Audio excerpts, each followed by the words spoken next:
Liksiyerlerimizi davamlaştırmaz, hürmetli vatandaş. Angliyaning sobiq vaziri Cameronning maslahatchisi Stephen Prezident Trumpga yuraklik taklif berdi.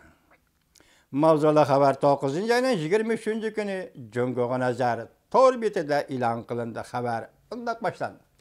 Qisqartirilmasi. Jungoliklar boy bo'lishga boshladi.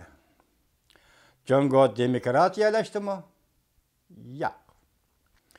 Jungo kommunizmlik, ya'ni oligarxiyalik davlat boshqarishni mustabidizmlik davlat boshqarishga o'zgartdi.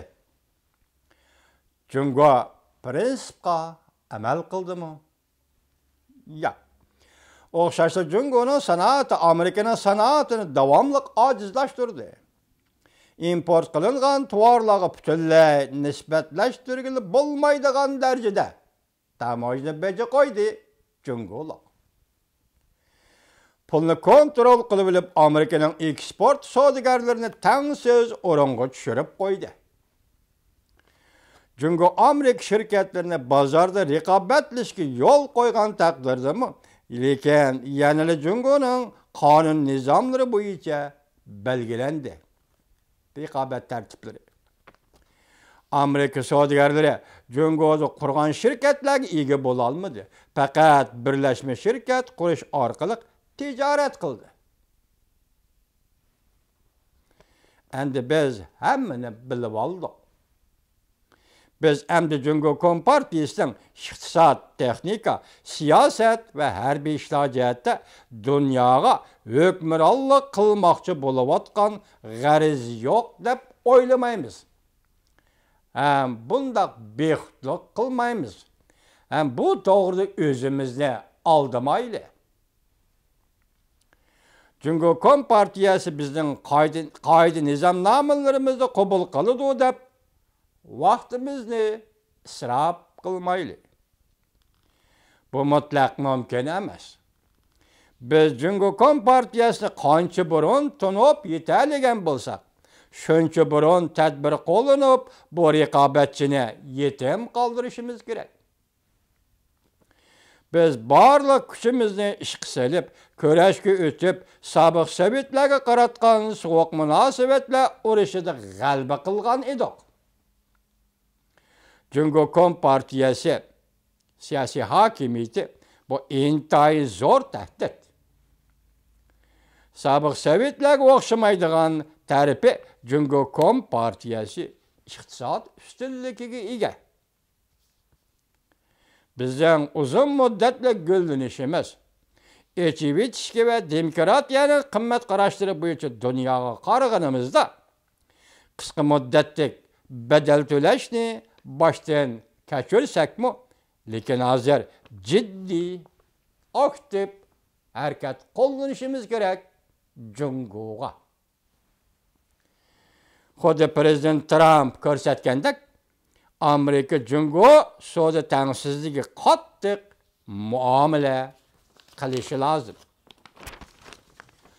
Hozir Jungoga umumyuzlik iqtisod embargo yurgizadigan vaqt yetib keldi. Biz avval Amerikada qurilgan Jungo shirkatlariga besim ishlatib, Amerikaning Jungoda qurilgan shirkatlari qandoq o'rinda, qandoq sharoitda turgan bo'lsa, biz ham Jungoning shirkatlarini Amerikada shundoq o'ringa, shundoq sharoitga tushirib qo'yishimiz kerak. Jungo shirkatlari Amerikada mustaqil tijorat qilmasligi kerak.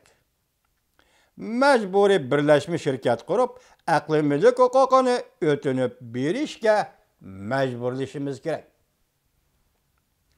Kelar qadamda Amerika shirkatlari va mablag' solg'uvchilar Jungoning har xil yarishari xarakterlik kengaymichilik qilish loyihalarini qo'llamasligi kerak. Masalan, bir yo'l bir belbog' degandek loyihalarni qo'llamasligi kerak. Jungoda qurilgan Amerika shirkatlari butunlay chekinib chiqish kerak. Amerika shirkatlari Jungoga yangidan mablag' solmasligi lozim.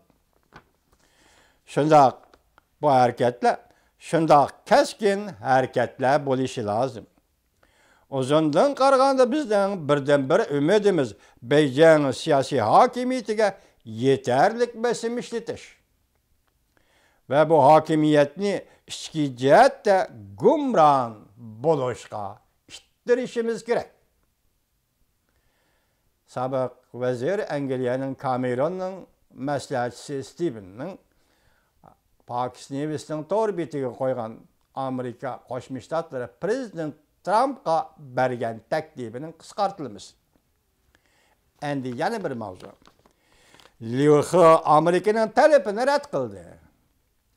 Jungo bilan Amerika iqtisodiy sovuq munosabatlar urushi davriga kirib keldi.